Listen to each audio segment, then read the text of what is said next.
Hello, everyone. This is the Easy Allies podcast. I'm your moderator, Kyle Bossman, and we are joined by Bradley Ellis. Hey. Daniel Bloodworth. Hello. Brandon Jones. Hey. And making this all happen, Ian Hink. There's a new camera angle over there, wasn't it? I do have a new camera angle. Yeah, we got a new tripod in here, and it's better, but also too big to put on the desk the way I used to do. So it's to the left now. Hello. It makes your room look clean. The room is clean, Kyle. Okay. We got to get something on that wall there. Oh, gosh. We got plenty of That's stuff. true. Yeah, we got to put yeah. something over Oh, there. yeah. Oh, yeah. Brandon, are you here to stay? Yeah. All right. Like for today, right? Yeah. Yeah. No, I mean like for on the podcast. Are you like regular listeners want to know? If you'll have me. Unfortunately, we're doing a very weird podcast next week. And then... Unfortunately. Yes. Without me. So yeah, I can't make that promise. Yeah. Good. I will be gone for a week. And then I'll be back. We'll all be gone. Sure. You know what? Why not talk about that ahead of corrections or the game? Next week's podcast will be a Gamescom solo cast. I'm recording from my hotel room in Cologne, Germany. It will be short. It's probably going to be like a half hour long because, I can't carry an hour and a half alone. But yeah, we'll be covering any news that pops up that Monday. Yeah. You can get Keely to take you to one of those Argentinian steakhouses. They're pretty good. Imagine me having a meal with Jeff Keighley. Right. It's How you hard doing, to Kyle? picture. It hasn't happened. How's Easy Allies? Yeah. I've had, I think, 2 personal conversations with that human in my entire life. Oh, you're missing out. Really? Yeah. Have you been working with him for years? Yeah, man, I'm still small fry. You know what I mean? I'm still like... He knows your name, though. You does got know to my you got to name. break it. You got to catch it. Just catch him when he's eating a sandwich or something. When his hands are full. Yeah. Like, Jeff. He's ideas. But like when you get him, he's surprising, very open. Yeah. Yeah, he'll give you all of himself. I met him. He's the He's a best. nice guy. Yeah. So the week after that will be our first recorded on a Thursday. What? So that will go up Friday to patrons $5 and up, and Sunday to publicly. Boom. Yeah. Boom. Thursday Boom. night. Yep. Yeah. So going forward, we're going to try to record on Thursdays. Hey, we'll find out why later on in this podcast. A lot of stuff drops on Wednesdays and Thursdays. It just happens this way. And so we'll be able to be a more up-to-date podcast going forward. And hey, if it bombs, we're flexible, baby. If like We can change. yes, if our podcast starts getting like 10K views on Sundays, we can swap right back. Piece of cake. Heck, what can you do Mondays? I want to make sure to thank Daniel Bloodworth for filling in for me while I was gone. It was nice of He you. Blake. attended a lot of podcasts. That's fun times. Yeah. It's a fun podcast. Speaking of which, it's time for our final entry into the 2019 Desire Index. Oh, I made it just in the nick of time. Brad, we almost finished it, but then a game graduated and we had to add another one. Madden graduated. Okay, I was like, excuse me? Yep. Okay. So, here's what we're adding this week. This submission is from Shubhankar Parijat, Death Stranding. Oh. Ooh. This is the 10th and final game. Ooh. Let's make it a big one. Tell us how much you desire the return of Kojima. Is it okay if I look at your list? I'll tell you the list. Okay. I'll tell you. I usually do top 5. Okay. This is the last week. I'm going to tell you top 10. All right. In descending order. Pokemon Sword, least desired game. Marvel's Avengers, just above that. Link's Awakening, just above that. Luigi's Mansion, then we got our top 5. Astral Chain, Doom Eternal, The Last of Us Part 2, Final Fantasy VII Remake, and the most desired game by the Easy Allies, as of right now, Cyberpunk 2077. This list is insane. All right, I got an idea. Okay. What number was Doom? Doom was number 4. And what was 5 again? Astral Chain? Yeah. I desire this more than Doom. Okay. Just because of the mystery. Mm-hmm. And Kojima's back, baby. It looks like he's going all out right now. Yeah, like let's- I love Doom. I'm so pumped for Doom. But this is just like a new weird game. I don't know what the hell this game is, and that's exciting to me. Let's not stop there. Obviously, we all desire this game more than The Last of Us Part 2. Stop it. What do you mean, stop it? I do. Yeah, what? By like a lot. This game is number 1. Okay. No. Yes. No. Yes. No. It's the number 1 on my curiosity index. But Desire, like I need to know a little bit more. What more do you need to know? Well, think about what you know about Last of Us following, like that this is going to be a continuation of that game that I played, and what I've seen is so specific to that game. Same thing with Doom. What we're seeing is the amazing qualities of both of these games just made even better.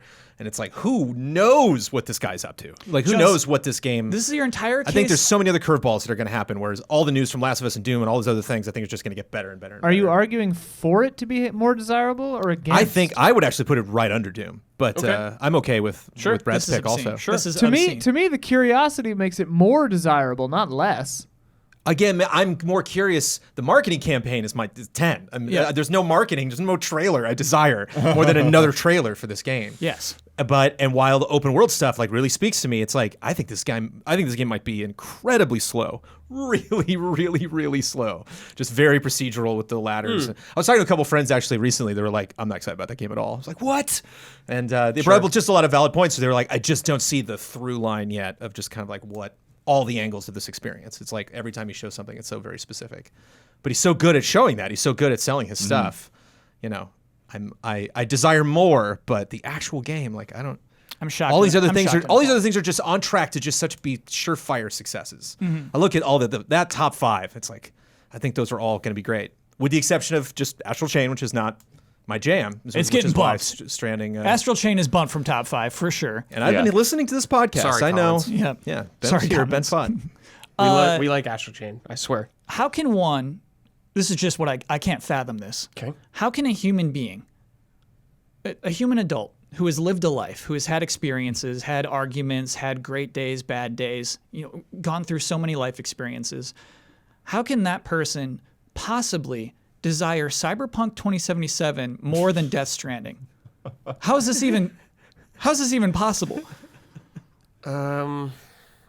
They both have great credentials, so it's hard for me to like slight one over the other. Yeah. I just know the quality of... I have a great idea of what Cyberpunk's going to be, and there's all the surprises that's going to be in there also. I trust CD Projekt Red so much with an open world game and storytelling. I don't know what the hell Death Stranding is going to be, but it's going to be a wild ride. That's what I know. Yeah, man. But I don't know if that'll be enough. Oh, wow. But like, I let's be mean, real. I think that's kind of the thing where it's like the not knowing what it is like raises it to a certain point, but then also kind of keeps you from going beyond that because you're like, I don't know what this is gonna be, and I'm really excited for that. But is it actually gonna be good? Is it gonna be replayable? Like, is it gonna be like 5 hours of sitting here watching a movie? Like I don't know. So that's why I think it's like it rises to a certain point, but then it's like, okay, those last 2, I don't know if it can overcome them. Sure. This game, we will see more of it at Gamescom, presumably. I mean, already announced for he's gonna be there, Night so Live. It's coming. Will we feel differently, or do you think we're going to get another long session of our chains being tugged? I think we'll see more of the game, actually. You think so? An idea of what the game actually is more so. Yeah. Like we have a small idea. I think it'll be much more clear this time around. I bet Kojima himself will be playing the game on stage. Ooh. You know what's going to be Keeley. I like that he just tweets out pictures of like, that character just like by a lake or something, like nothing spoilery at all. It's very intentional, But yeah. he's pumping out a lot of stuff. Like Yeah. if you follow him on Twitter, like you get a lot of crazy updates on that game. As far as I know, that this company's never made a game before. Right, it's their first game. It's just that too. They've made a it's lot of like toys, when but you have like no games yet. When you have the Doom team going into Doom 2, when you have like the team that made Witcher going into Cyberpunk, it's like it's so exciting. You're just like it's hard for me to again, Last of Us. It's like hard for me to think that anything can really go wrong with these projects. Where it's like I don't think something can go wrong with Death Stranding. Like I think it's gonna be a fascinating project. It's just like it's just not as much as a sure thing as some of these other things. Sure. I feel like that's a little weird though, because like just because the company name Kojima Productions hasn't made a game before, like all the people that work there have made like a lot. Just together, Yeah, Kyle, I'll give you one. I'll make that's one probably thing. true of every Okay. game. Sure. MGS5 was kind of a disappointment to me. Not all of it was Kojima's fault. Dude, you don't have to say kind of. That's a disappointment. Yes, to it was a everybody. disappointment. I think there were some good aspects. Like the gameplay was good, I think, but I was ultimately disappointed by some of the stuff in the game. Yeah. Some of the story stuff, you're just like, what? Yeah. Why? Like, I know the ending is not his fault. Oh, a little stumble. Like, no matter what, even though if it wasn't his fault, I'm like still feeling the little burn of Metal Gear Solid 5 just like lingering. I hear you. So, Okay. So I think the guard is just slightly up. it sounds to me the panel has to decide then if this goes after Last of Us or after Doom Eternal. I think it should go. What numbers? What do you think, Blood? Last of Us is 3, Doom Eternal 4. Because we've already kind of weighed in Yeah, on that. I'm where's curious what Blood? Blood thinks. Yeah, I mean, I agree with Brad. Where I think a 3 to me is the spot. Okay. Yeah. I'll go with 'cause- that. Yeah. Yeah, I think Last of Us, whatever it's still got up its sleeve, it's still so far Yeah. it's up its sleeve that it just kind of looks like, okay, here's a continuation of the story and some improvements in all aspects, but not really like, okay, what's really gonna grab just me? with Naughty Dog, Kyle, like zero worries. Their track record has been so good recently. So good. I have Yeah. no concerns. Yeah. Death Stranding? Like Death Stranding, You got some concerns. I'm I get it. slightly concerned, but it's also really exciting. That I'm like being concerned to me in that sense is kind of exciting. Yeah. Just like, what the hell is this game? That's all I'm at. I have to now give the final Desire Index rankings for 2019. Number 1, Cyberpunk 2077. Number 2, Final Fantasy VII Remake. Number 3, The Last of Us Part 2. Number 4, Death Stranding. Huge snub. Number 5, Doom Eternal. Number 6, Astral Chain. I think it still outperformed itself. I think it's good at number 6. Number 7, Luigi's Mansion 3. Number 8, Link's Awakening. Number 9, Marvel's Avengers. Number 10, Pokemon Sword. The least desired game by Easy Allies. Well, no. So weird. Yep, yeah, It's number 10 on the Desire Index. Yeah, That's a clickbait headline. yeah, it really is. So that's it. We won't return to that for at least another year. Though there were a lot of comments where just like, just make that a show. And like immediately I was like, yeah, this Desire Index would be really cool. Like FS1 weekly show. You want to host it? Let's do it. You Yeah. want that so bad. I want that I so feel like bad. Kyle just wants a show like that. Because this is hard for people who hate the Desire Index to understand. There are people who love it to death.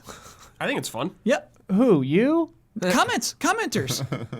Maybe alt accounts from What me, does but like FS1 mean? Fox Sports one. Yeah. It's What? so it's Sports. so there's a Fox Sports channel that really has to like stretch to come up with programming, and so basically that's why I thought of it. It's just like this could work on FS1. You know what I It's mean? like a dumping ground. Yeah. What is it? Like dodgeball? Like the Ocho? What is the? Yeah, the Yeah, Ocho. yeah, like the ESPN. Ocho. Yeah. The Ocho. Yeah. It's time for corrections. Please begin corrections music, Jonesy. Okay. We always say this, and it's never been true. The WWE 2K games, they never had microtransactions you can pay money for. They did have an in-game currency. And so like that's where we like get messed up. It's like designed for microtransactions, but they never popped in. Never ever. The Pacific Rim game that Huber and I learned of last week from Ukes. Yeah, I just learned of this. Brad. It's an Xbox 360, PS3 like 2D fighting game. What? It looks so sick. It's been delisted. No. Yeah. No. You can't get it anymore? You can't get it anywhere. Not even on, was it digital only? Digital only. So it's like Scott Pilgrim. It's just gone. Now that's a show. That's brutal. Yes. Find that game. Yeah, right. Like we'd have to like, that game. I guess It's in a landfill somewhere. go to garage sales and like load up their PS3s and like not interested. Pacific Rim. Yeah. Oh man. I'm trying to think. I don't even think the PS3. It doesn't like the public version doesn't have like a package install or anything, so you couldn't just like get it from a friend on a thumb drive. I got it from a friend on a thumb drive. That's the name of the show. Jones, this is really important for you. Vegito is Vegeta dominant. Gogeta is Goku dominant. Got it. Though there is some debate if either of those are dominated by any personality. Yeah. Isn't Gogeta? Wasn't he just in the movies? The Broly one, yeah. But he was in one of the other ones, like the 13th movie. What was that movie called? It was the Janemba one. Yeah.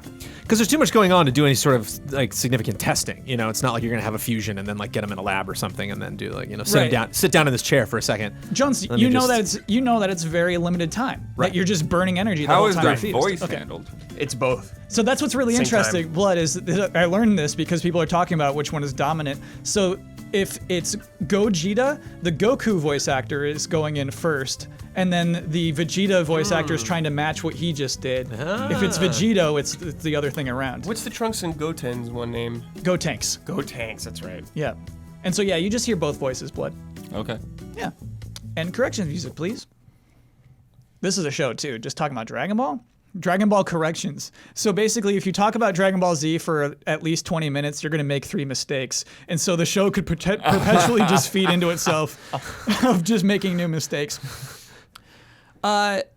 Jones, do you remember, it's been a while, my favorite way to start a podcast? Game announcement. Yes. Still? Still. Good. Less fulfilling, but still pretty interesting. A game leak.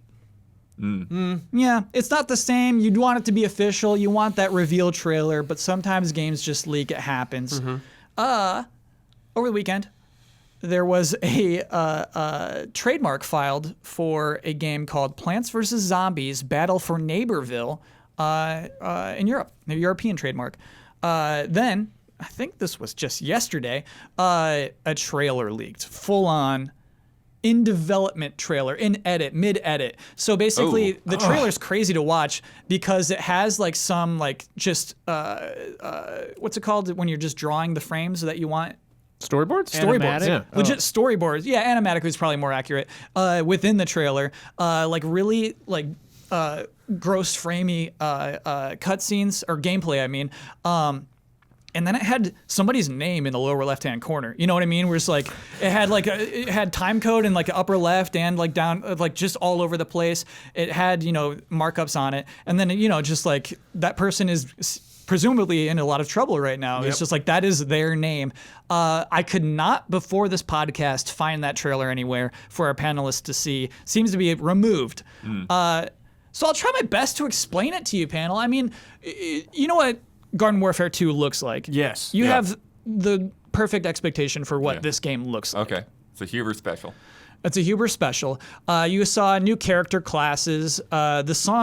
The trailer song is kind of fun in that the lyrics just explain everything you're seeing.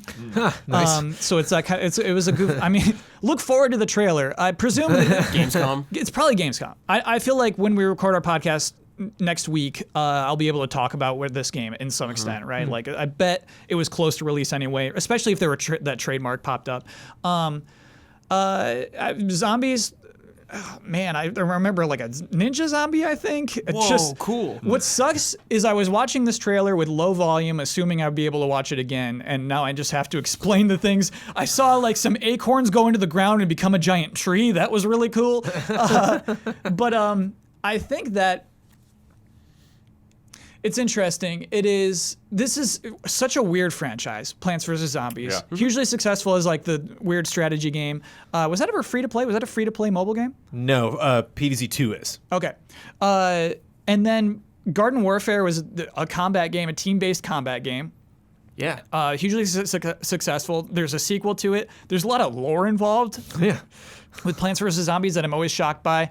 And so this is a sequel to that. However, panel, and I always, I'm nervous about talking about these things before reveal because it could just become outdated immediately. Is this a Garden Warfare sequel in that, let me just ask you this. Panel, the simplest question. How much do you expect this game to cost in today's 40. market? 40.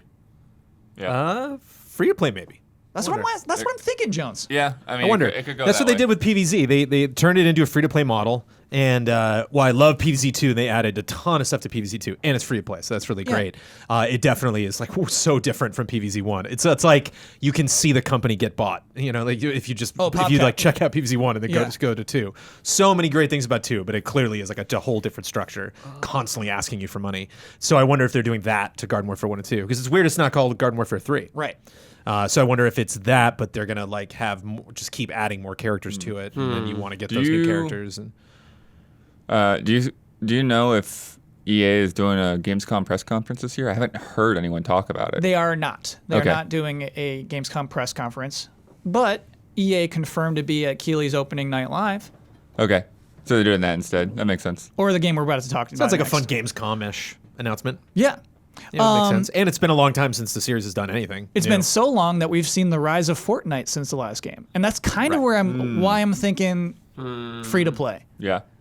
Because it looks like a Fortnite-esque game. It looks like, goofy You can fun. you can imagine that team watching Fortnite and being like, we can do this. Just like talking, hamburgers and so, like just the weirdness. Because, Fortnite tries to play cool a lot. But like when Fortnite just gets weird and celebrates its own lore. Yeah. It definitely has that PvZ kind of I should aesthetic. say there's no indication that it's Battle Royale in the trailer itself. It looks just like team-based battle Right. again. But they have had a lot of success with Apex, so True. if they can learn any lessons from that. Yeah, I mean, what Apex is so strange is it is still successful relatively, but like so much less successful than it was at its launch. I wonder what you do extrapolate from that. Yeah. PvZ is interesting. It's a huge franchise, but like if you didn't shadow drop it like Apex, I wonder if that's something that like its biggest fans would even remember the date. Because that's really like a mobile audience, I think. Like definitely on console, like a lot of people tuned in for Garden Warfare, but like that would seem to be something that you would follow. It's a great point with the Apex model. Just Yeah. boom, Yeah, drop but I it. mean, they could It would've also sucked. make it a That big was the deal plan. that day. Yeah, because as far as I know, Apex isn't on mobile phones, right? Right. It is not. So if you could do it more like Fortnite, where you can play on a console or on a phone, Call of Duty's coming out with their phone game sometime. Stadia. you need skins. You need skins for sure. If right now, if you're developing Neighborville and you don't have skins for your zombies and plants, delay until you have skins. Like it's just like I think that's the only way for Because like DLC never came to the original Plants vs Zombies, and PvZ 2 is just constantly new stuff. That's like funny. just constantly yelling at me and sending me notifications like new update, new update. The icon on my phone is like changing every month. Like it's like a service now. So yeah, they have a precedent for it, Yeah. and go ahead. it sells a lot still. I think like Yeah, and I think this is a game that's been development has been rumored for a while. Because I mean, there's just this team who makes this very specific thing, and it's like they haven't made another EA game since, So yeah, that's just clearly the Garden Warfare team. cool. Go for it. And yeah, obviously, I'm very sorry if that's all outdated information. We're going with what we got. Speaking of which, earlier this week, hey, actually, you know what? This story stretches a while back. EA's been saying we have a Need for Speed game coming out in 2019 for a while. They said we're not going to show it at E3. It's still 2019. This is what they say to investors. It's happening. We have a Need for Speed game coming out. Don't be surprised, but it's coming out. Was this a trademark? No, there was a rumor about Need for Speed Heat, like the title had leaked. And then earlier this week, the announcement was made. Hey, Need for Speed announcement coming Wednesday morning, right after they record the Easy Allies podcast. And so we were like, oh, cool, new Need for Speed. And then some data leaked. We have a title. It is called Need for Speed Heat. We've seen the logo, very 80s, very Miami 80s. And it's where the rumor is that the game takes place in Miami. And after we've seen the title in one screenshot, there's no reason to think it won't be. And the one screenshot we do see is a close-up of a woman in a car who has cool tattoos. And she looks mad. She doesn't look like she's having fun in her car. She looks like she is focused in her car. Panel, again, anybody who's listening to this podcast may be now aware of what Need for Speed Heat fully is. They've seen the reveal trailer and we haven't. But I want to talk about Need for Speed. I want to talk about what this game needs to do for us to take Need for Speed seriously. I mean, the last game would have been great if they hadn't tried to like saddle it with weird free-to-play model hijinks. Okay, way more details, Blood. So what was the last game? Well, I was trying to remember the details. Need for Speed. What was it? I think it was another remake. It wasn't a Most remake. Wanted? It was the Vegas one. But I mean, like, I There's think like- they reused a name. Did they? No, it's not like a Hot Pursuit comeback. I think it was No, like I don't- Heist or no, something. it I wasn't. can't, what was Oh, that it thing might called? have been the Heist. Payback? Payback? Speed was Payback. 2017. Yeah. Thank you, Ian. Need for Speed Full Stop was 2015. Got it. Yeah. That's what it was called? Full Stop? No. Sorry. Just Need for Speed. But yeah, so they, you kind of had like these guys and like fighting off gangs or whatever around Vegas and doing stunts, and that like they had this one where like, do you remember from E3 where like they came up and they like got alongside of a truck or something? It was a good and- E3 demo. Yeah. But yeah, I mean, the game itself, like, it was fun. It had some great course design. It had a cool open world. I'm surprised by all this praise, Blood. Yeah. But then- like, yeah, they just had like all this weird microtransaction stuff where you had to like go through things to get parts to upgrade your car to do events and They were randomized, weren't they? They were basically loot boxes. kind of, yeah. Like you don't. I get don't to, remember all the details, but watch my review. It's full of complaining. Yeah. And it's funny cut too. Or like you couldn't pick the part that you wanted to upgrade. You just got to like open a box and hope you got that part that you want. Something like that. Was that like right before or right after Battlefront 2? Wasn't there like 3 It was games in around a the row same from time, EA yeah. where you're just like, Yeah. I mean, Oh, boy. before Battlefront 2, yeah. So here we are, like with Need for Speed, EA not giving up. And they give up on, they drop stuff really fast. Oh, Need for Speed makes a ton of money. I bet you that game made a ton of money too. So still profitable, Oh, yeah. right? And so they have to make it's just a matter of like how much money did it bring in, but yeah. So, Oh, Blood. yeah, I remember cutting this. Yeah. Yeah, I actually- remember this. I kind of remember the trailer too. It's like Blood at a gas station, like opening loot boxes. Sounds fun. Yeah, I don't know. I don't have right now a good impression that we will walk away from with a good impression from Need for Speed Heat. Do you know? It's hard for me to imagine. It's weird that they waited this long. I will say that. I want to talk about that too. But at the same time, Need for Speed, the impressions to like when the game comes out, like they never make any sense to me. Like I will get bad impressions from a Need for Speed game, and then the game comes out and it's like, oh, this is awesome. Yeah. And then I'll get the other way around and like, oh, this first reveal looks great, and then you get the game and it's like, well, okay, it was okay, but that's all I can really say for it. But I tend to like Need for Speed games even when people are trashing on them. So Blood, what if, and here's my imagination of what this trailer will be like. The intent will be that we watch it and go, whoa, this is a cool story.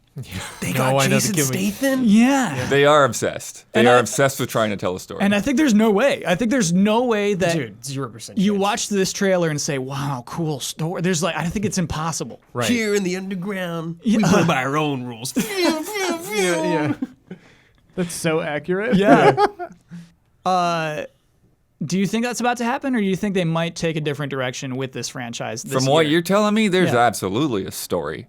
Okay. They're absolutely going to put a focus on Sadly, yes. I don't Miami and all this. Yeah. Drug cartel. Yeah. I think they should get really trashy about it. You know, I would think, love it, man. I think that would be kind of fun. You know, Yes. especially if they're going to do microtransactions, it's like just get filthy. You know, just have this game be like, oh, this game just. There's just a funk to this game, you know, because it's like that. But if you're trying to like cutesy, like, oh, this crew, you're gonna love this band of 4 gangsters. You're like, we will not. We're not gonna like any of these characters. But if like at least you have, you know, kind of I think about the way GT Online, like there's some ads I've seen for GT Online where I'm just like, oh, okay, like you're just like they don't care, like they're clearly like these are all horrible people in this world that are just Oh, doing sure. horrible Oh, yeah. things. They And every got a time we have a new casino now, man. update, Yeah. this car we're showing off Yeah. costs billions of dollars, you know, and so it's like I've always kind of respected that in a weird way because it's trashy, you know, like but it celebrates that's fun.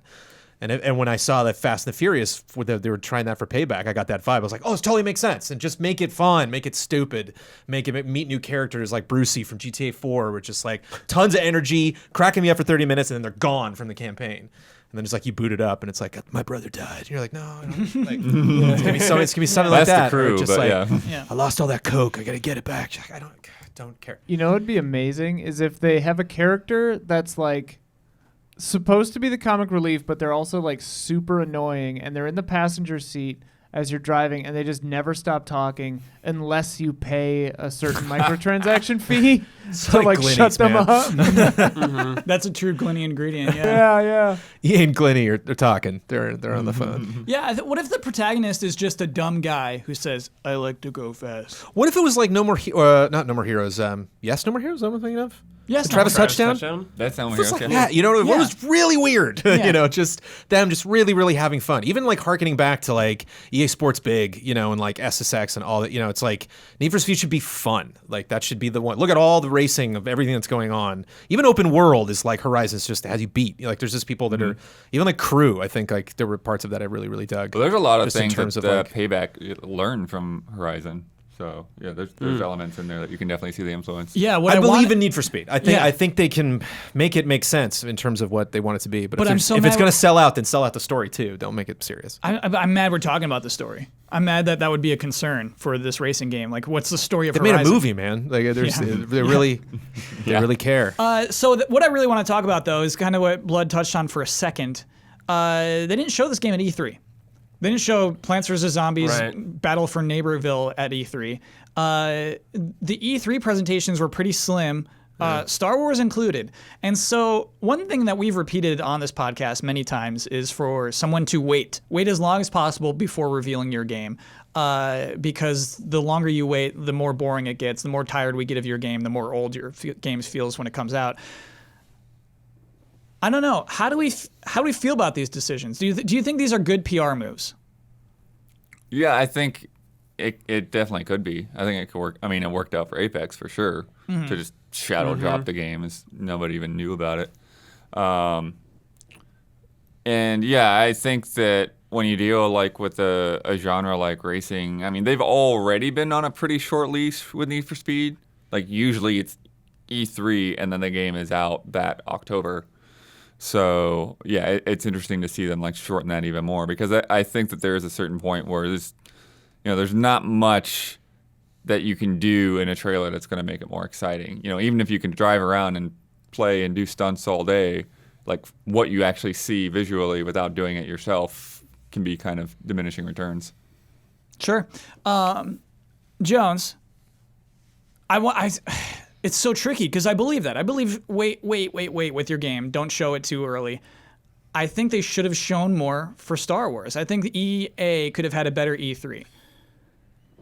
Yes. Well, it's like everything. It's like the story what we were talking about. EA overvalues things really well. Okay. That's a skill that they have honed, and they are just excellent at it. With overestimating like this protagonist, you're gonna love this guy, and like he's fine, but we're not as enamored with him as you think, and like Saul Guerrero, like he's in it, and like oh cool, it's like that's not that big of a deal, guys. Calm down, like they're just they play things up. The campaign in Battlefront 2, like they focused on the wrong thing. And I think a lot of times it's to kind of cover up like some of the weird stuff they're doing on the side that they gotta know people aren't gonna like. Well, in the case of Star Wars, it's like everything we're not showing you is amazing. Yeah, that's what's so frustrating about it. And my desires for that video game are strong, and their advertising is just on a different network. Like they're existing as two separate entities. Like with the game that they're showing me and the game that I saw at E3, like both cool, but they're just there's clearly some kind of like repackaging that they're doing that just isn't really truthful. I think. Like to the game. Brad, hop in on that. Oh, I was just talking about Star Wars. I think they didn't show the most exciting parts of the game and the ideas behind it. Like, people saw that trailer and thought it was just kind of like an Uncharted ripoff. But there's this like whole other level to being like a Metroidvania, going to other planets and stuff like that, coming back here, and they don't show like any of that.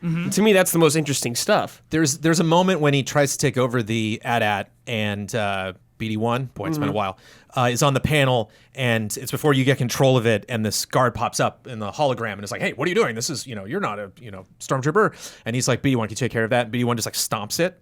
And I'm like, that was probably a top 3 moment from this demo. Like, that's so great, their relationship, and like, wow, BD1's so fun, and like, only got that in the demo. No trailer they showed. Even when we got the expanded gameplay thing, like, they cut right past that moment, and it's like, you're missing the best stuff, like, just in terms of, I don't know why you're holding this stuff back. Same thing with Avengers. It's like, just let it go. Now is the dam is broken. Open the floodgates. Get it out. Should they have waited longer to open the floodgates? Should they have not revealed anything of Star Wars at E3? Oh man, then they would have. I think what they had would to. they have had at E3? Yeah, they would have had Apex. to. Oh, sure, yeah, it would have been a slim E3. But I mean, like, who cares? They Who cares should if have you have a slim shown E3? the extended demo right off the bat instead of holding it for a while. Yes. They should have just shown it all right they had there. 15 minutes. Yeah, They totally it's like, could why are have. you holding Yes. this? Yeah. Like, you're doing a live stream for hours, aren't you? Just show the whole damn demo. I think the idea is we only have this much to show. We need to keep it piecemeal because we got to make this last. They're trying to ration out their gameplay demo, and I do think that's a bad idea. Yeah, I guess. Like, they haven't really shown much, though, beyond that. It works for Cyberpunk and no one else. Sure. Cyberpunk can show it to the press, everybody's excited, and they can show it again to everybody, and they get a whole second bump, and it works for that. And you No, get that's- like 45 minutes of the game. That's yes, meaty, but yes. Cyberpunk's meaty in a way that just Yeah, Jedi's yeah. not. It's like picking up a dude and stabbing him with a lightsaber. I'm not like, what did he just do? You know, it's like, my oh, God, cool. force Yeah, push. okay. You Yes, made you the are. thing happen that I have already seen. No, when Where in somebody shoots a Cyberpunk, you're blaster, like, wait, what? Like, so a what? blaster shot, and you force push a person into his own blaster shot. That's cool. That yes. was a Yes, that that was it, was man. correct. It was just not as much. The world's just not as rich, I think, in terms of like intrigue and options and. But that's the kind all of sorts thing of that stuff. like they're talking about having secret passages and like upgradable tools and all this. Like we didn't see that. Right. We See, saw that's what felt like a linear path. Jones, you have the gall to come back on this podcast Yeah. and say that the world of Cyberpunk 2077 is more interesting than the world of Star Wars? in the games, and the way I'm seeing them represented in the games Okay. via their advertising. Literally, Fair. like the Fair, stuff fair, I'm fair. looking at right now with my eyeballs in this gameplay.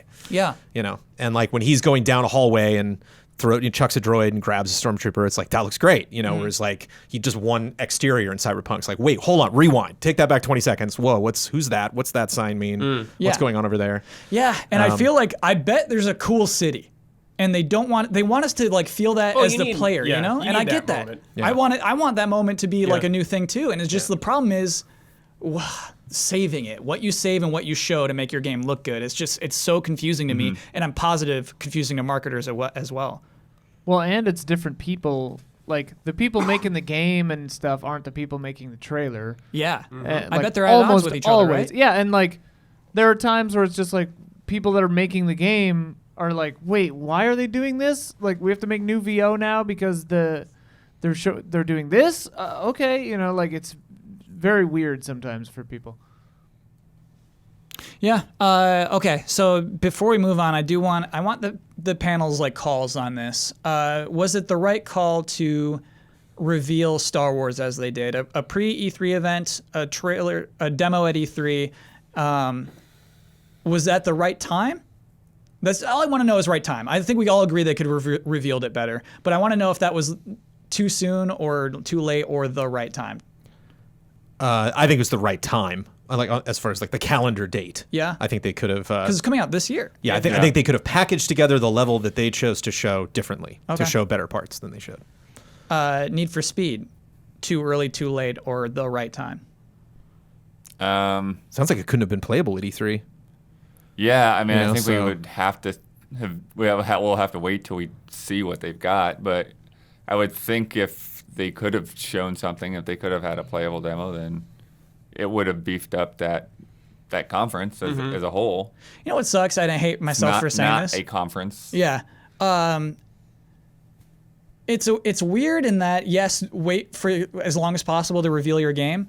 I almost feel that this reveal in August lessens the perceived quality of this Need for Speed game. Just like if a game is $40, you're like, what's wrong with it? It's almost like that weird thing. It's like it's $40 should not like it's just a video game. Correct. Like it's not a less quality because of the price on it. And so to me, it is kind of like what's wrong with it. And so it's so weird. It's like I get it now. I get why you reveal earlier than later sometimes. I wonder if get those that. truly loyal to Need for Speed even recognize stuff like that. Oh, it's $40. Weird. Oh, anyway, Yeah. Do you get think? the next Need for Speed? Got to have it. Do you think that we're maybe thinking about it in an E3 centric way, whereas the studios, like, are we seeing the beginning of the shift away from E3 even more? Like, yeah. because Yeah. like EA hasn't been doing it, Sony didn't even do it at all. Like maybe this is part of that. They just don't honor that period with. They don't think it's important enough to just stack all their announcements right there. We're just moving to a 365 year where they just announce games whenever they want. And I'm super cool with that. I wonder what the ideal announce to launch period length is. I'm always Ask curious about that. Capcom, probably like 6 months, right? Yeah.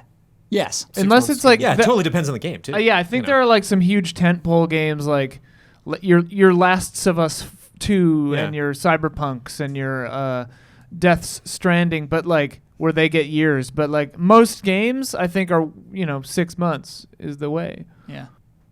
I think it's always when the first calendar date comes back around the next year, you always have to think like, what happened when we hear about that game? Uh-oh. Right. Yeah. If we haven't heard anything in a full Biomutant. and we're back. Biomutant. Oh yeah. But that's the thing Is there though. I played it? Is anything? I think the problem is trying to play both cards. You know, it's like if you're going to spread out your announcements, then your E3 is just going to look weak. If you're Yeah. going to show up to E3 without anything, and then like, oh yeah, we're just going to talk about some more stuff later, like it just looks like you don't have anything. Yeah. That's why I think they should do two things at E3 if they don't have quantity. Is just like a way better Jedi demo, right? Like show it and just like drop stuff, put games out, put demos out that everybody can do, and then that hype. If you only show 3 things, the hype from that makes it seem just as awesome, as having like 40 great announcements. You know. Yeah, it'll be weird to see what they even try next year. Mm-hmm. Man, I have no idea. That poor company. I mean, they'll have a new. That poor company. Yeah, come on. It's funny. Like you never feel bad for the executives. I don't. You know what I mean? Whatever that's happening in those board meetings, don't feel bad. But I just feel bad for like people who work for them. Oh, work on like the games. yeah, man, brutal. We get another one though. We get another Need for Speed. We're getting another Plants vs Zombies. Yeah, We're getting, I was saying, that could like, be these awesome. franchises are still around. The Sims still around. What if that Need for Speed reveal is sick? And everyone listening is just like, haha, these suckers have no idea how cool this game looks. The dialogue is amazing. It's just like, okay. Sorry, was the Need for Speed Heat thing a leak, or did they put out the? Still They in announced the title? Need for Speed announcement will be happening on Wednesday. The title is a leak. Oh, Yeah. okay. Wednesday in the is it screenshot. tomorrow? Yeah, tomorrow morning. Oh, That'll never happen to us again. It'll happen. Come on, man. I'm telling you, never man, do a happen Fast and again. Furious crossover. People Yes. will love that. Wait, one did. What was it? Did it? Was it a Forza game? Yeah, it was a 4. Do it again. Do it again. Do it again, EA. Did y'all hear that? Oh, it sounds like it's podcast halftime. The following are the official sponsors of Easy Allies for the month of August.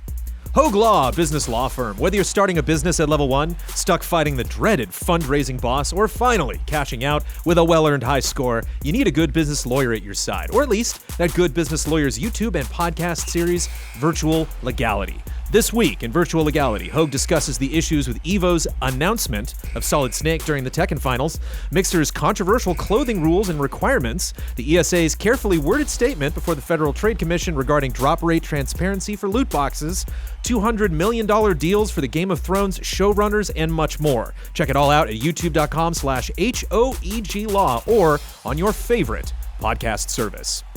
El Thanis. Our gifted sponsor is SOS Children's Villages. Children are at the heart of everything SOS Children's Villages does, regardless of where they are in the world.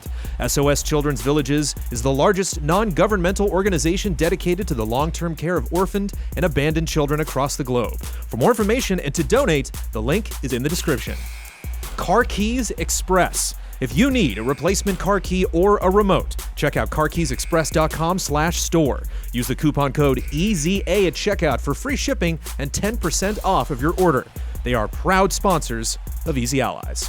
And our mega sponsor, ViewSonic. It goes without saying that gaming relies on fast reaction times, and you're often finding yourself on the losing end of those nail-biting standoffs. The problem might not be your performance, it might be your monitors. With ViewSonic Elite's expansive line of gaming monitors, users are delivered the performance modern gaming requires. Take the 24-inch XG240R. With its blazing 144Hz refresh rate and 1 millisecond response time, you'll experience the hyper-responsiveness of esports pros. And with the XG240R's fully customizable RGB backlighting, users can sync to partnered hardware to illuminate their gaming atmosphere. Learn more about ViewSonic Elite by visiting viewsonic.com/elite. And for giveaways and updates, follow ViewSonic Gaming on social media. All of these links are available in the description. Thank you to our sponsors. Thank you, sponsors. How's it feel to do those live? Woo! Little rusty. Yeah. Yeah. It's tough, dude. Yeah, it was in the high 90s. I think I would score that one. Oh, That, okay. that halftime, yeah. Little rusty, Okay. high 90s. High 90s. high 90s. Oh, normally I'm, gosh, perfect. Yeah. Normally But that one, I just, it's a little weird. Wow. Dip Do down it to on the a phone, actually. cool I usually 98. write those down, but I tried that one on the phone. Yeah, worth noting too, listeners. Jones was using his phone. It's a little weird. Was a Saving little- that paper. Saving that paper, baby. Hogue's talking about a lot of stuff this week. I'm frazzled. He's got a lot of stuff to talk about. We too. Nintendo. Big old company. Go on. I've heard of them. You got me. A long history with Nintendo. They have filed an FCC ID for Super Nintendo controllers that would be compatible with your Nintendo Switch. Yep. About time. Yeah. Credit where it's due. This is funny. I saw the headline. I'm like, haha, a headline not from Reset Era. If you just read the article, it comes from Reset Era. There was a guy or gal named Link83 who just happened upon this FCC filing, an image of the back of a Super Nintendo controller, basically, that was filed. You know, like for some reason, if you have like if it's speaking wirelessly to a thing, you have to talk to the FCC and you have to get their permission to make this thing. It's basically what you would expect the NES controller for Switch to look like. There may be ZL and ZR buttons on the top. Oh. So it might have 4 shoulder buttons. Weird. The NES controller, I believe, also you like click in to charge it. It seems like that would be happening at the top of this one as well, but which is weird because that's where the shoulder buttons go. But I mean, like that's how the Joy-Cons work as well. You know, you just kind of push those buttons through whatever that hinge is. It's weird. All we've seen is the back of this, but with the way that the NES thing worked, it went with the announcement that, hey, if you do our online service, you're going to get free NES games to play.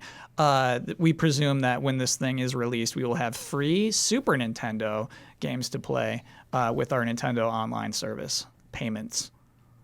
About time. Included, not free. I mean, I've been kind of waiting for these controllers because they've been selling, they've been in those 2-for-1 bundle or whatever for the NES controllers, and like if they're gonna do Super Nintendo, I'm not buying the NES ones. Exactly, dude. They're gonna be man. So I've just been waiting. Yeah, it's just a better controller. And I guess like data mining had revealed that their system is ready for Super Nintendo games. I feel like that was last year we were talking about it, like that it's inevitable.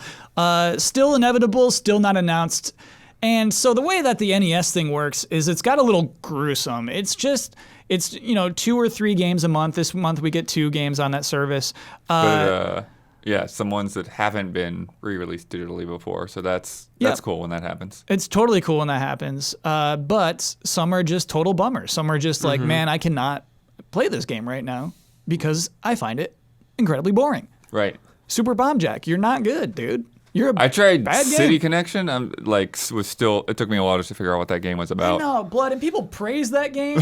Get out of here, City Connection. You're like Pac-Man, man. You're on the level of Mappy. It's not there, But I can imagine it's got to be hard to figure out the deal that works to get these games. I know, man. Because nobody's going to be paying for them. You just get like some slice of that online pie. I have to assume, though, they're looking at their numbers and how much it's fallen off. I'm going to take a huge leap. I bet fewer than 20,000 people played City Connection. You know what I mean? I bet very few people there. I bet they have a lot of people who pay for the service so they can play Smash Brothers online. Right. But I bet very, very few people are like going through and playing these games. Yeah. Well, I think one of the things that's interesting is I don't think that these announcements usually get enough traction. Well, for one, like, didn't they announce like the next 2 games like 2 or 3 weeks like before they're even available? Oh, do they do that much? All I see is the tweets. I see Right, the tweets. because I saw like, trailer. Vice Project Doom, and then I looked and like, on like August 21st. I'm like, okay. Like, Is that when that comes out? I think so. Dang, and I'm like, 'cause I want to check that game out, but it's like Same. it's not yet. Yeah, That game actually looks cool. Is that one of the ones that's never been re-released? I think so. Yeah, it looks actually very, very cool. Did not know it's going to be that long until it comes out. That's too long, man. Yeah, so that's what's weird. It's like if you're gonna announce something like that like you basically instantly access on your Switch anyways, then like just announce it when it's out. Can you foresee any true excitement for the Super Nintendo games? Oh, for the Super Nintendo games? Yeah. I think so. How I long think till we get over it? Get over the excitement? Yeah. But after they come out? It'll be a couple of months, but Blood, I think it'll be a couple of months. Yeah, it depends on the games. And man. and then we'll be ready for N64. Like I just, you know what I mean? Like this system is so hard to do. You'll have to really amaze people with the games because you can't, I think, just put out Link to the Past and Super Mario World and be like, okay, we know you love them, and yeah, people will for like 20 minutes. Yeah, another take is like there's always those like really bad movies that are on Netflix, like a really, really bad movie, but you're just like, I have to watch this. It's been 20 years since I watched this horrible, horrible film. Let's do this. You know, some weird John Travolta, like just Face Off. Like, I'll watch it again. Let's do it.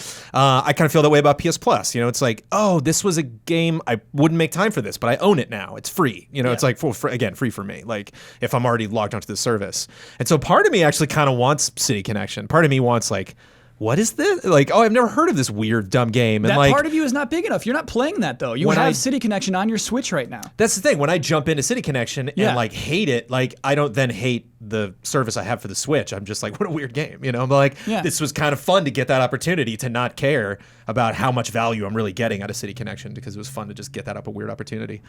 It's like one game Ryan Stevens won't tell me about for the first time. There's just so many of those things that I missed. There's so many. I remember just going through Toys R Us and just like, that was a huge catalog when that NES was in stores. Yeah. So it's kind of fun. What I'm saying right now is you have City Connection on your Switch. Yeah. You did not play that.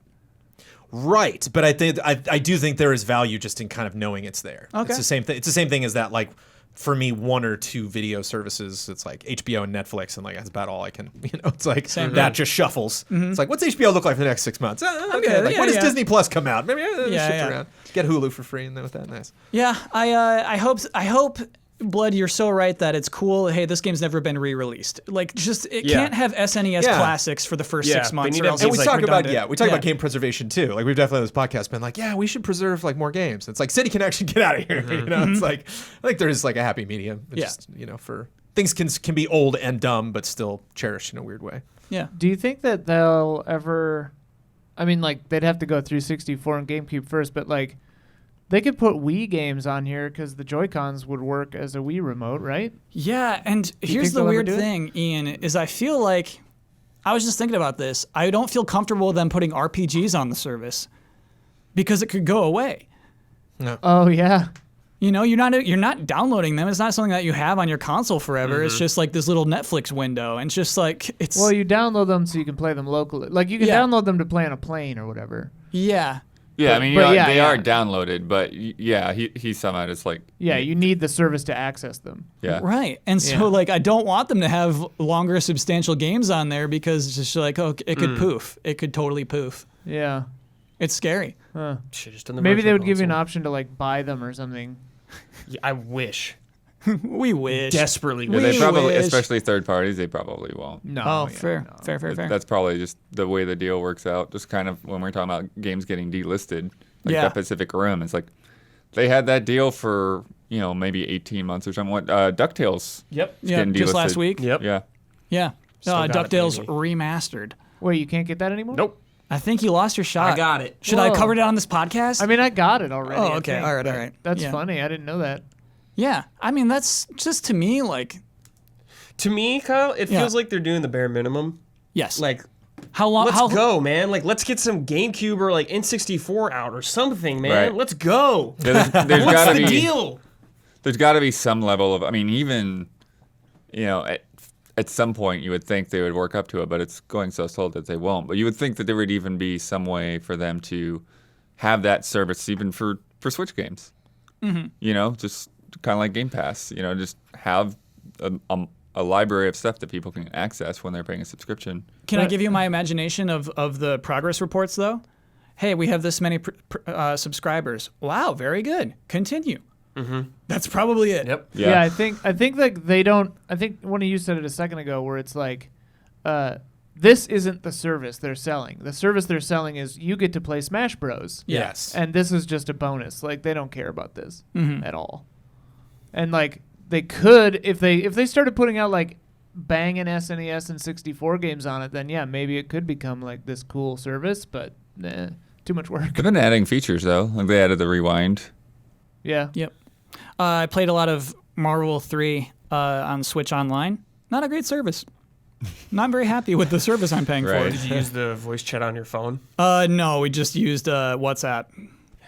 God. I deleted that app, dude. It's like, it's so stupid. There's infuriating. no reason for this thing. Yeah. All right, let's move on to love and respect.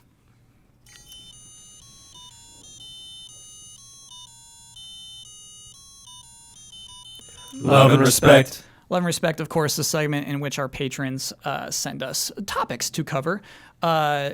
We almost talked about the tariffs. I'm afraid that got booted to our politics podcast. So if you give $10,000 or more on our Patreon, you can have access to that.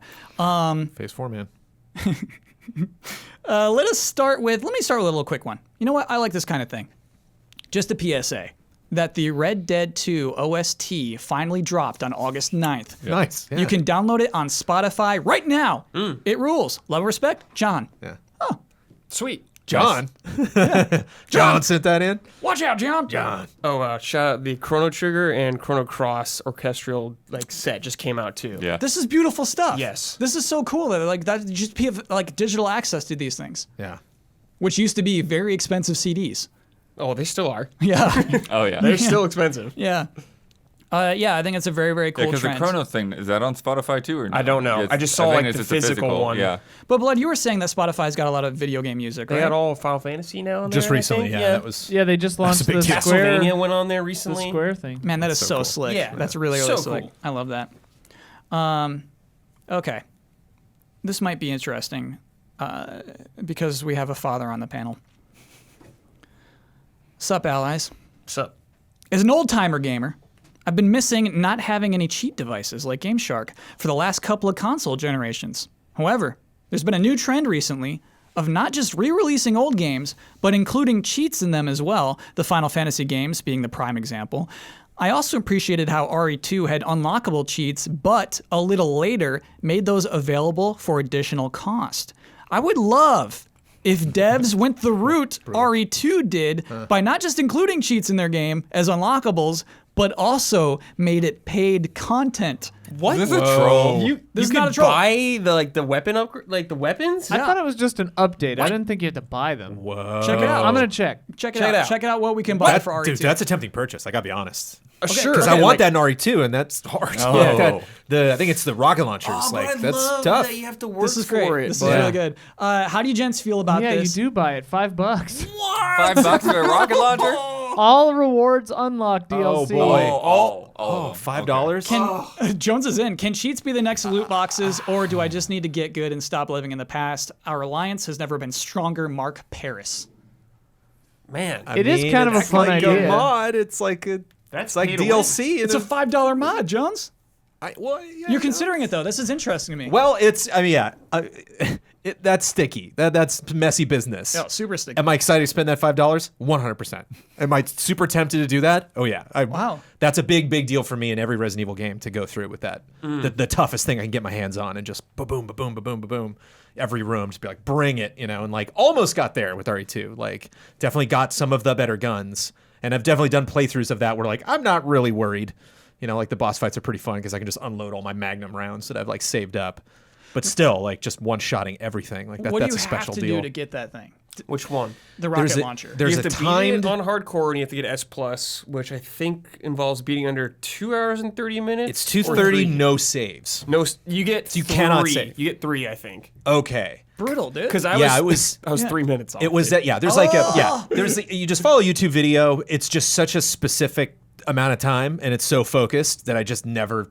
I was too scared to do it. I was always like, I'm gonna get it 2 hours into it and mess it up irreversibly and have to like start all over. And, if I was 3 minutes off, I'd pay the $5. but everything leading up to would do it, that Brad. to get the better guns because I you was like ill-informed about leapfrog something. it. Like you do one playthrough, get that gun, use that gun to then get a better time on the next playthrough, so on and so forth. like I love unlocking that though. Like it's great. the journey of unlocking it Yeah. is so fun. But Because in I, RE7, you do it, right, Jones? yeah, you can do an RE7. You do it in like all the RE games, a lot Yeah. of that stuff. But like I understand if you don't have time to do that or whatever. Wait, so Brad, you were 3 minutes off. Did you go back and just do it again right after? No, I didn't do it on Leon after that. Okay. Because it was like it was like near the end. I was just Yeah. doing it to see if I could do it. I thought I had a certain amount of time left, but I actually didn't. So I like kind of relaxed a little.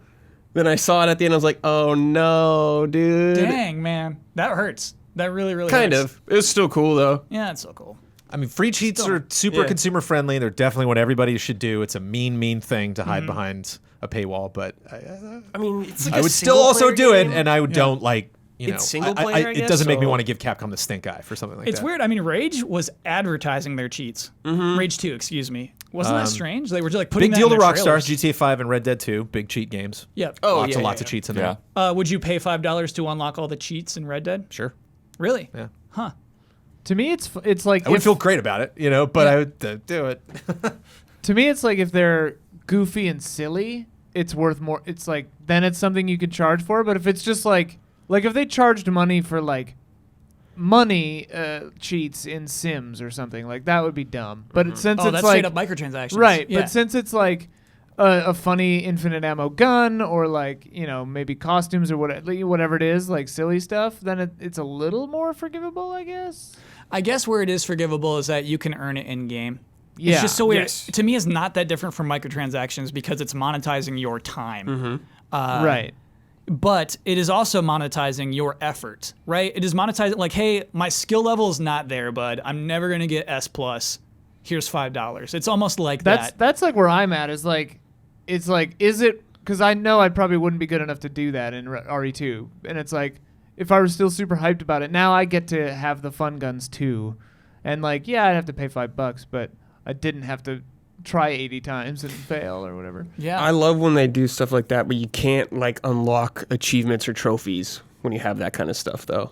So you still like get a reward for putting in Yeah. the work. Yeah. Yeah, I can't then do that playthrough. It like locks me out from then like starting another playthrough after that or something, or it's just like, okay, well now that you've bought that, there's nowhere to go, so that there's no reason to Or you just from have this save file. you just have to there's- turn yeah, them off or whatever or something. Yeah, I- and I think the Rockstar games do that, where like any achievements Yeah. automatically go away. I definitely frowned upon my friends who had Game Sharks. I had a Game Shark. I frowned upon you. I looked up to Game Sharks, Doing man. the moonwalk stuff at Ocarina of Time was awesome. No, I frowned. I Gene beat that fan. game like 5 times before I even had the Game Shark. I think that's it, right? Like if it's just you like playing around with the limitations of a game, it can actually be yeah, fun, it's just even from it, like a programming it gave standpoint. me even more replay value just messing Yeah. around with stuff. Yeah. That was always my rule as a kid. Like, once I beat the game, I can look at walkthroughs and use cheats. You just have to beat the game first. That was my like self-imposed whatever. Kyle, there's a Super Star Wars cheat that was so rad where you would hold down either like all the face buttons or the shoulder buttons in the Super Nintendo and just like walk through the wall, just any wall. Like you would automatically just, while you were holding those buttons down, you had no weight and you would just float through the environment. Yeah. So they were like maps, kind of like, Mega Man style, where No you're just clip. going left and right through hallways and you Yeah. just drop through the whole thing. It's pretty fun. That game is also insanely hard, and I like Super actually, Star Wars? I don't Yeah. have a problem with it. Cheat away, man, because that game just like pretty difficult. sucks hard. Just like don't do that to people. They just want to be Luke Skywalker. Don't hurt them for that. earn It it. took me a while to beat that when I was younger, man. Earn those end Jeez. credits, man. It's great. You really do. All right, let's play a silly game. When you get to the Death Star, dude, and you're like, flying the X. Oh, man, it's so cool. You fly the X-wing in that game? Yeah. Cool. Those levels are actually some of the easier ones, which was nice. Like Yeah. to get to the end of the mode 7. All the just run and be gun like, ones are the nice. hardest. I have a game for you folks that I hope you'll enjoy. Some of my absolute favorite bets that you guys do are the how many times will a word or phrase appear in the 10 most recent reviews ones. This game is essentially the same as those bets. I will present you with a game and simply you must guess how many times you think the specified word phrase appeared in that game's 10 most recent top critic reviews on Opencritic. The Okay. number of times it appears, okay, that's all for me. Okay, here we go. Love and Respect, Anachronistic Timepiece. Here we go. Great name. Middle Earth, Shadow of War. 10 most recent reviews. How many times do we see the word microtransaction? Oh. 11. 22. 13. Blood wins on that one is 7. Ah. 7 times. Not too much. That game was heavy with microtransactions. Yeah. Once you say it once, though. But that's the 3 that did. But like fascinating. Like that was a huge maybe even part more. of the game. Yeah, Maybe what do more. you say instead? It's like I think you're just not acknowledging it. Yeah. Right? Like, I don't know if there were really I mean, alternatives. Jones, you didn't Or get they into could that. just- really, you could did you? pay for this if you yeah. want. Oh, sure. You Without can pay for using the- upgrades. without I using the remember word. you. Yeah. you yeah, sometimes weren't that you bothered could by just it. kind of reference it and be like, these are here, but, Sure. didn't affect me, not a big deal. Super Mario Maker 2. The word is slope. Slope. Yes. 2. 3. 10 times. Wow. 10 People are times. all about them slopes. Yep. New features include slopes. Red Dead Redemption 2. How many times do you hear the word horse? Oh. 16. 19. I was going to say 16 13. also. 68. Yeah. 68. Whoa. Fun fact, one review used the word horse 28 times. Oh, That's Good really good. Lord. That's more than it any was of us Jones. bet. That person has got a lot to say about the horse. We got to get them a copy of the Busted Trifecta. Yeah. Or a Clearly horse fan. thesaurus. I don't know. There's not a lot of other words What about for both? horses. Equine. Your That's steed. it. Your steed. Your trusty companion. Prey from 2017. How many times do we see the word shock as in bio or system? Oh. 6. 5. 4. 30. What? Yeah. 30. Fun fact, the Easy Allies review used the word shock 0 times. Cool. That's right. Huber? Sea of Thieves. I would think so. How many times do you see Sea the of word... He didn't look up my number of horses. I'm offended. Yeah, how many horses did Joan use? Sea of Thieves, booty. Booty? Booty. 1. 4. 2. 2 times. Yeah. Whoa. 2 Damn it, times. what? Yeah. I reviewed it. Days Yeah. Gone. How many times do you see the word boozer? Boozer? Boozer. Not enough. Is that like a name or Yeah, it's a character? guy's name in it. 3. 2. 24. Whoa. Out of 10? Out of 10. Are you insane?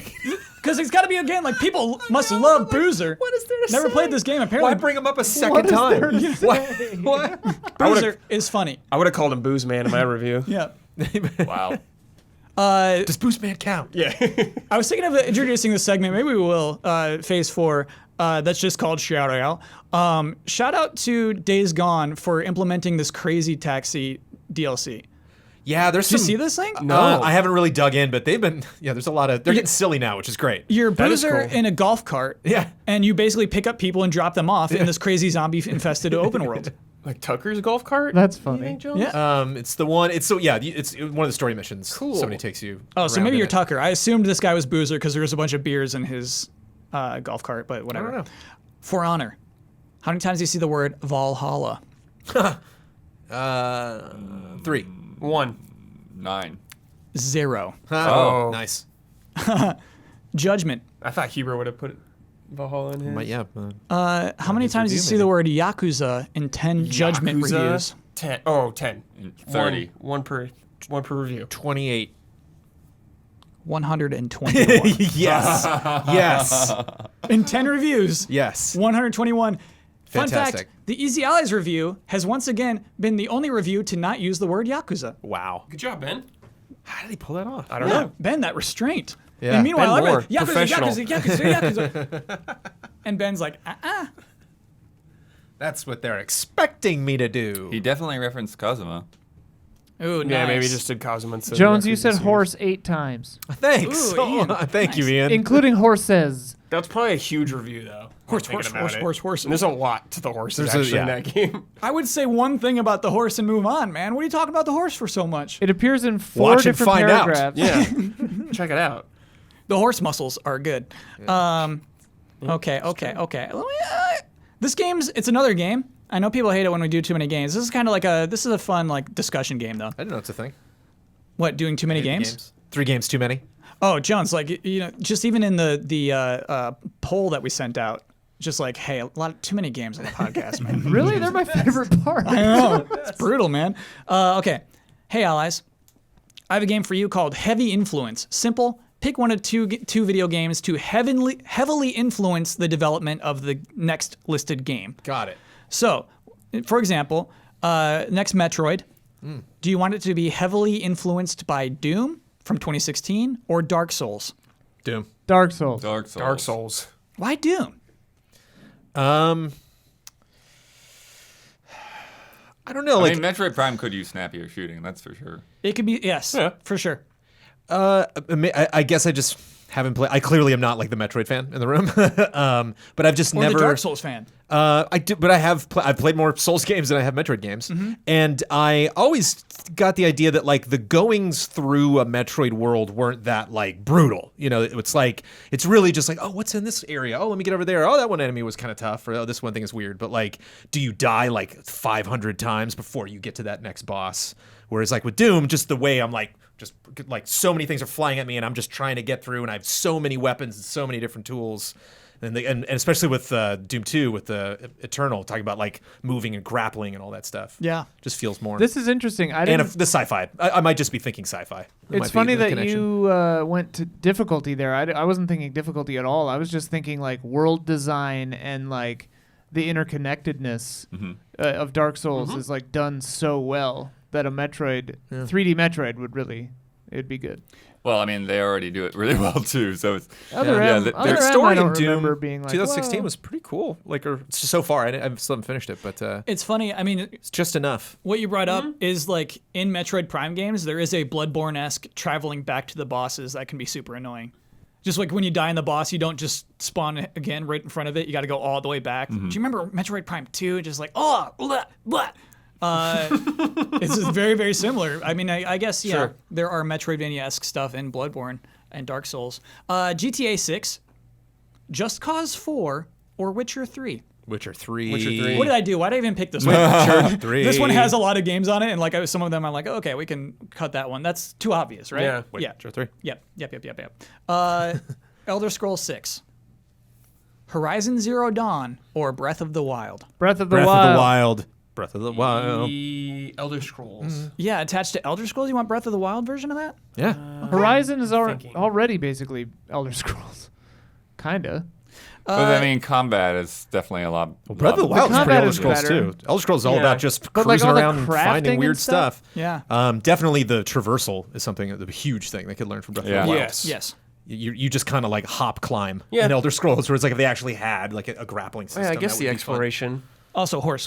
I think exploration is better horse, in horse. Zelda than Horse. Horizon. That's for sure. Yeah, Sure. like rewarding emergent narrative like world crap. So good in Breath of the Wild. Okay. Let's. I think you need all like the story stuff though too. Like For an Elder talking- Scrolls game? Yeah, you You need do. all Yeah, of yeah, that. you definitely Yeah. need it. But yeah. I totally do.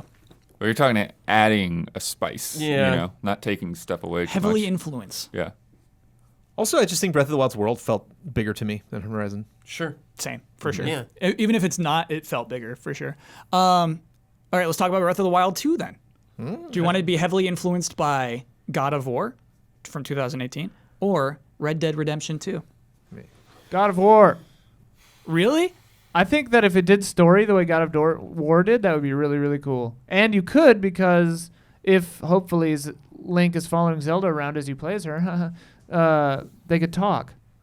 It would be dope. I have no confidence in Nintendo pulling off a story like that. Neither do I. Yeah. But they would have an influence. Yeah. What if Cory Barlog and like a crew goes over and works on Breath of the Wild 2? Corey, help them. Yeah, help them out. Help them. They need it, man. Also, I don't think Breath of the Wild needs that much story. Right. Which is why we go Red Dead Redemption. Well, I guess Red Dead Red Dead Redemption has 2 also far very too much story-heavy. story. Yeah. Like far too much. Huh. I think Red Dead's just a more interesting world to explore than God of War. There's Sure. parts I like about God of War, like I like the combat and I like the story between them. But when I think of Breath of the Wild, I think of exploration out in this huge world, like running into random people. Yeah. And I think they do that really well. The most Zelda-like moment of God of War to me is when you're lowering the lake, and then suddenly this location has so many more things you can do in it. Yeah. I love that Like, stuff. think about God of War, there's not a lot of characters in it, which is not a problem with the game at all. But I'm just saying, like, Red Dead has towns you go to, there's people you interact with. You feel like you're in a huge world instead of kind of just like in an isolated area. Very true, yeah. Yes, okay. Brad. Yes. Yes, Brad. Yes, Brad. Okay. Also, like it ain't broke, so don't fix it, kinda. Yeah, those are 3 really good games. Yeah. you could just shift that Triforce like in any direction. Like, okay, now God of War is going to learn from these 2 games. the successor to Wii Sports. Okay? It's happening. We're pretending. It is? No. Pretend wise. If it is I happening. thought about that earlier today when we were talking about the Switch. It's like, what happened? Wii Sports, man. It was used to be huge. Yeah. I don't think it would work. I was thinking about 1-2 Switch as well. It's like if you release a sequel to that, it will bomb. It was just there for the beginning of that console Right. launch, and That's when those games Especially because because like yeah, upcoming Switches, it won't work. yeah, yeah. Try that with your light. Okay, successor to Wii Sports, Fortnite or Overwatch? What? Yep. Which one? Which one should it heavily influenced by? Fortnite? Overwatch. Bowling Battle lore. Royale. Yeah, I need Wii Sports lore. yeah. I'm with Because you. I actually That'd be dug that pretty with the good, resort. yeah. I liked that Wii Sports Resort was also the Oh, don't get me Pilot started. Wings 3DS Yes. island. Woo I was like, Island? oh, this is a cool island. Like, I think it's called I can't Woo wait to, Island, yeah. Yeah. to keep returning here in future Nintendo releases. Oh, wait. Never mind. Yeah, That's in Smash We're Bros. done. characters. Is it? Oh, nice. Oh, and Hero in Mario characters. Kart. There's a Mario Kart track on Woohoo Island. Yeah. Yeah. Oh, it's so good, John. You get so excited. Here, I love this island. I don't even remember the name of it. Yeah. But, Yeah. so, yeah. Overwatch lore. Yeah. Great. I want to know who these people Loot are. boxes. Let's do one more. They're all me's. What do you mean? Well, that's the thing. You add characters. specific You're the abilities. trainers and stuff. Like Pilot Wing style, Yeah. where you have like, all right, I'm going to teach you how to do. You have like the bowling champ and the Yeah. Check out if you don't know what Woohoo Island is all about. I'm sure It's there's really jolly. I'm sure there's a wiki page for it and all the parts of it. I love Woohoo Island. All right, last one. This one's actually pretty tricky. Here we go. Next Fable. Dishonored 2 or Divinity Original Sin 2? Oh, I think Divinity would work better for a game like that. Yeah. Like, I love Dishonored, but Fable as that kind of thing? Like, I guess, like, the point they're getting is the choices you kind of make, I guess. Yeah, But impact. Divinity's, like, insane amount of depth that you could do. Yeah. I wonder if that a Fable budgeted game can do well with the Divinity style. I you mean, get I what think I it'd Sure. still I mean, it wouldn't be be a a Fable Divinity game. style. Like, it wouldn't I don't play like a expect it to Divinity be, game. Yeah, I don't Just expect it to influenced. be. Yeah. Yeah. Yeah. But, like, the choices Quest design. Yeah. Yep. Yep. Okay. I'd go Dishonored 2, but I'm not on the panel. Well, I just think because Dishonored 2 would be more of a gameplay focus. Yes. Whereas if Fable 4 came out and that first trailer was like, all right, hear us out. We're going to do this weird gameplay thing. I'd be like, oh, no. Why are you doing that to Fable? Why don't you just make another, I hear just ya. make a bigger, prettier, deeper, more elaborate Fable? Okay. We're talking squirrels. Is Divinity a talking squirrel game? I know they are talking can talk animals. to I don't know about animals. squirrels. Nice. I think cat was the example for Is this the like for the review. a skill that you have that you can hear from them? Yeah, you need Animal Yeah. Friend Yeah, or you whatever. get that other thing. Yeah. Love and respect, Liquid Log. Thank you, Liquid Thanks, Log. Liquid Log. All right. And let's do one more that's just kind of a shout out. Okay. You know what? It kind of touches on what you were talking about earlier, Jonesy. Just got to find it. Kyle, organize these better. Okay. Nope, still not there. And it is. Oh my goodness. Oh, Kyle. boy. All right. Hey, Jones, how's your week going, dude? Hey, it's going pretty good. Yeah? Back at work, back from paternity leave. My second day in. How much do you talk to your baby? A lot. You just very procedurally, just also helps to get the frustrations out if you're a little frustrated. It's not going to get you very far being frustrated with like a 5-week old. But if you just talk about it like, oh, okay, you ate an hour and a half ago, we're doing it again. All right, well, that means I have to get the bottle out of here and we got to do this. It's just like So you're sarcastic with your child. yeah, I mean, he doesn't know. Yeah. You keep the tone conversational and light. He's just like, hey, me and my dad are having a chat, but I am just dragging that kid. Yep. Drag him. Okay, here we go. I finally found that one I was looking for. Xbox's Games Pass is the modern day demo disc. The It's Only a Dollar gimmick got me in the door, and I've been hooked ever since. I initially played games that I wanted to play anyway, but progressed outside my comfort zone quickly.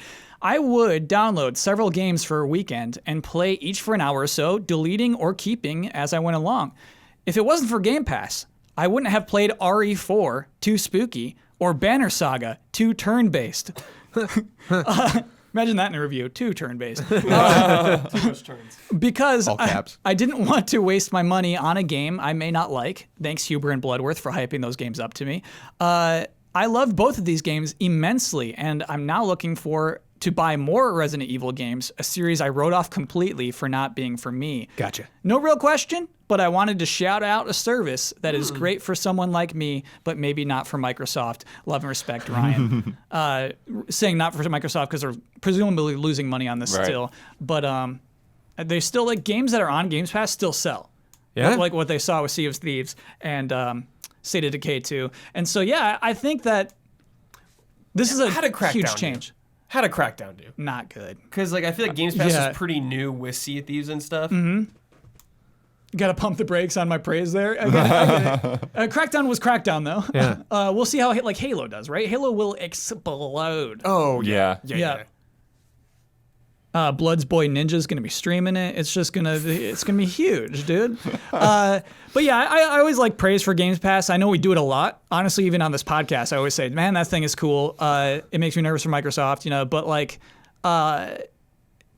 it is like a fundamentally different thing. It is a game, a demo disc. Yeah. Which we don't exist. We don't get to try out games like that. Unless you're doing like Orange Box, right? There's demos Yeah, I mean, still. there's demos We on- did the on Oninaki online demo services. the other week. Yeah. They're so rare. There used to be a demo for every game. But like I understand what he's talking about. Like Yes, having just for a sure. wide selection. Yeah. and just like, hey, I hated it. No loss. Yeah, whatever. There's no loss for hating a game. $15. Yeah. You paid your entrance fee. They do kind of bury the demos. They're super hard to find. Oh, on the store these days? On the stores. Yeah, and they like come out late too. It's like, hey, FIFA's got a demo. Yeah, And it's like, like what? the Switch demos. Like every once in Yeah. a while, like I'll get that update of downloadable games, and a demo will just be like shoved in there along with the rest of the small games. I'm like, why is this here? Like a Kirby Robo Boba is like, why now? Why now? But with Games Pass, the demo's the whole game. Yeah. Yeah. And with Game Pass, you can download that game. It can be on is your actual cool. Xbox. Yeah. And he wrote into the podcast, and we're talking about it. So Yeah. I think it's working out for Xbox.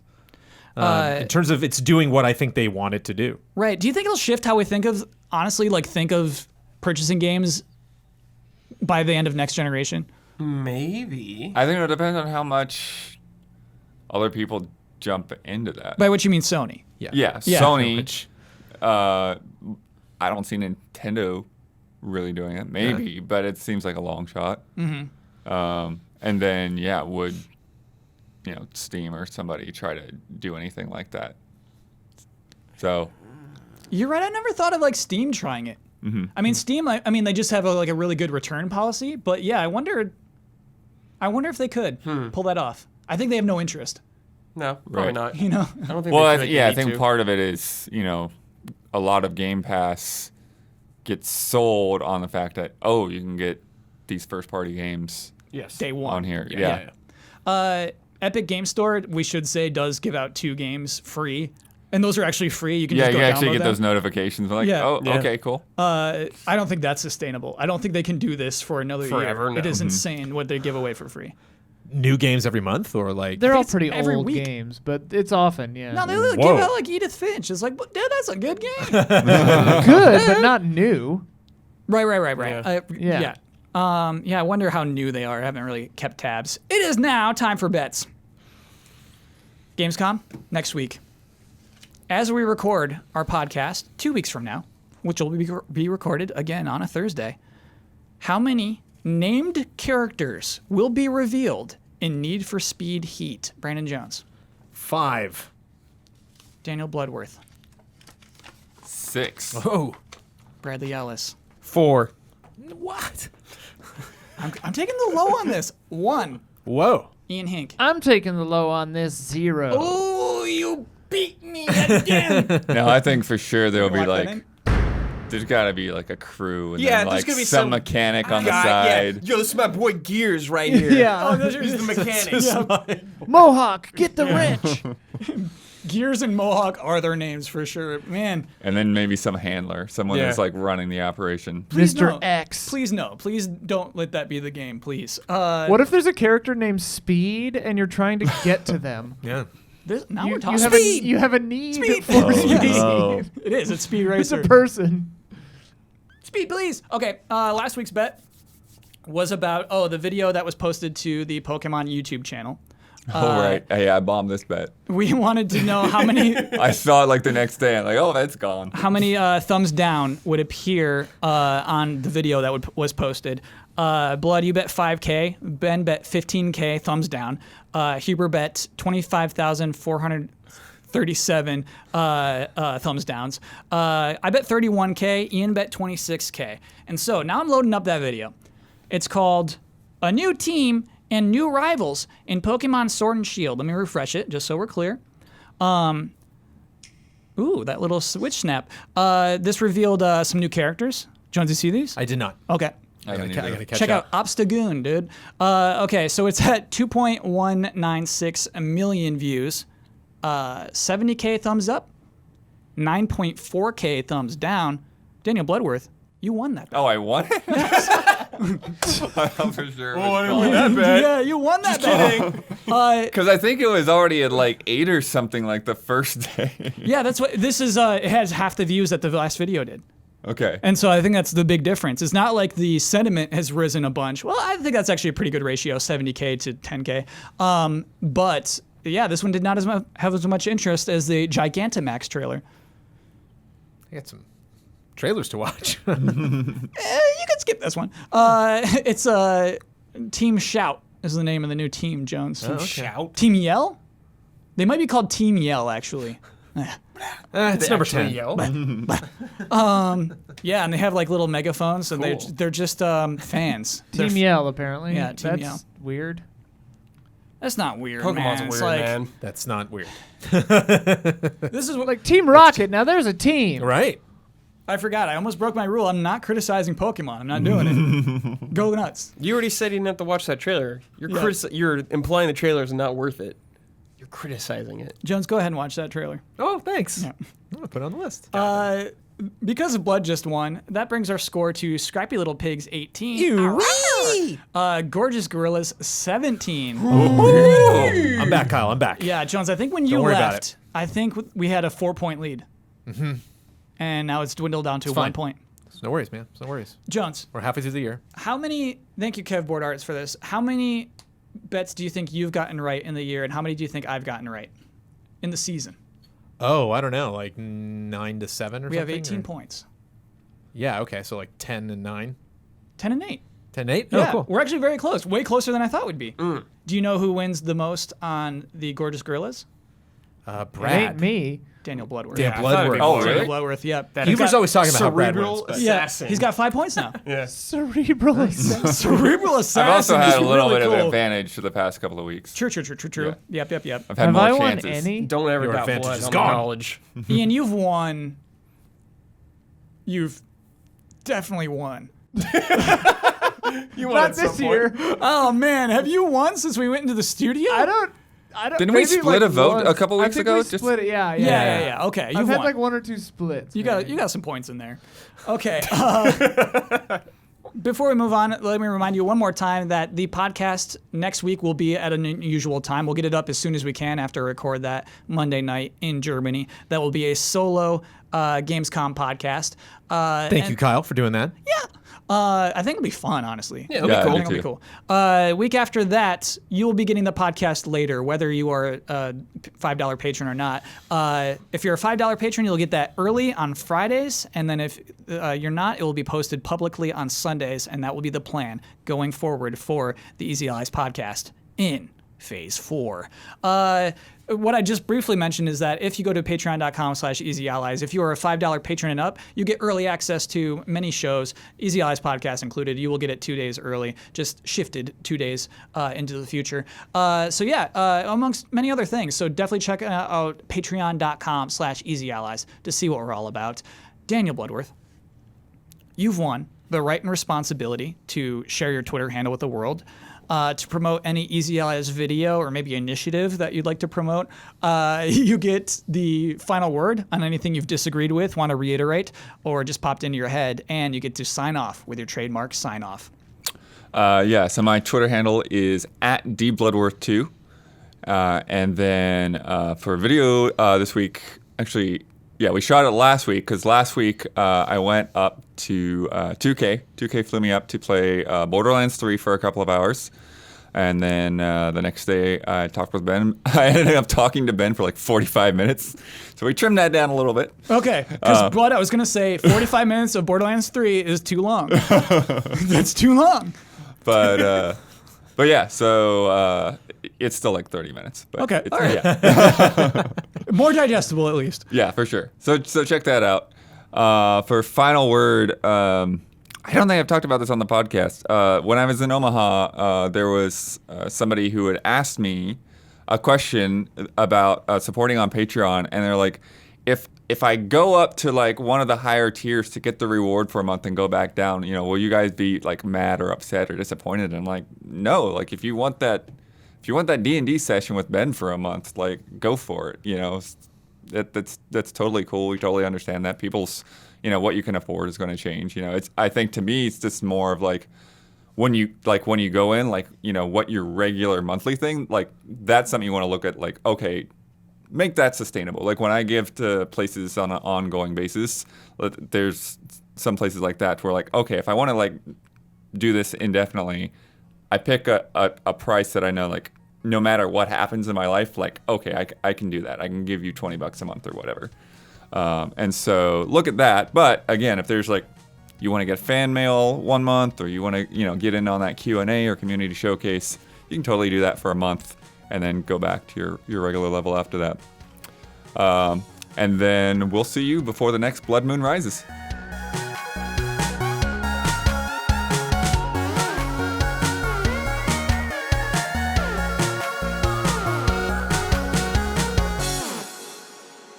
What I'm not a humongous fan of is Final Fantasy VII. What I am a huge fan of is marketing campaigns. Sexy.